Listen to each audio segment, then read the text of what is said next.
Hello friends, Sathyaraj uncle நீங்கள் திமுகவுக்கு சொம்பு தூக்குறீங்க அப்படின்னு புரியுது. இன்னொரு புறம் பிரகாஷ் ராஜும் விஜய்க்கு எதிராக தான் பேசிகிட்டு இருக்காரு. இப்போ இவங்க ரெண்டு பேருக்கும் ரிப்ளை கொடுக்குற மாதிரி ஒரு பெண் பேசியிருக்காங்க. என்ன சொல்லியிருக்காங்க அப்படிங்கிறத கேட்போம்.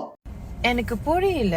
சத்யராஜ் அங்கிள் அங்கிள் அங்கிள் நீங்க ஸ்டாலின் அங்கிளுக்கு சொம்பு இல்ல பானை தூக்குறீங்கன்னு தெரியுது அங்கிள்.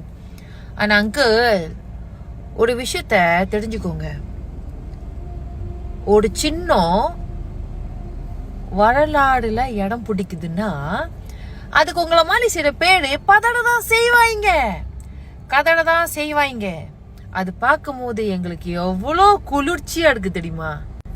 நீங்களும் சரி, உங்க கூட ஒரு ஒத்து அதான் ஜிங் சா ஜிங். யாராது அந்த இன்னொரு அங்கிள்? பிரகாஷ் ராஜ் அங்கிள். பிரகாஷ் ராஜ், நீங்க ரெண்டு பேரு வில்லனா நடிச்சிருக்கீங்க, ஹீரோவா நடிச்சிருக்கீங்க. ஆனா சில பேரோட கால் தூசிக்கு கூட நீங்க எல்லாம் வரலனா சும்மா இப்படி சொம்பு அடிச்சா இப்படிதான். நீங்க எல்லாம் ரொம்ப நாளா மென்டல் ஹாஸ்பிட்டல்ல இருந்தீங்கன்னு நினைக்கிறேன்.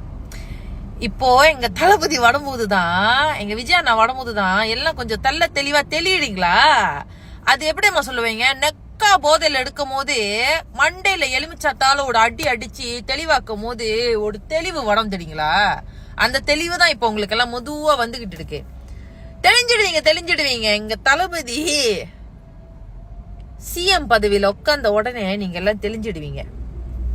போடுங்க. இவங்க பேசுனதை பற்றி நீங்கள் என்ன நினைக்கிறீங்க அப்படிங்கிறத மறக்காமல் கமெண்ட்டில் சொல்லுங்கள். நன்றி.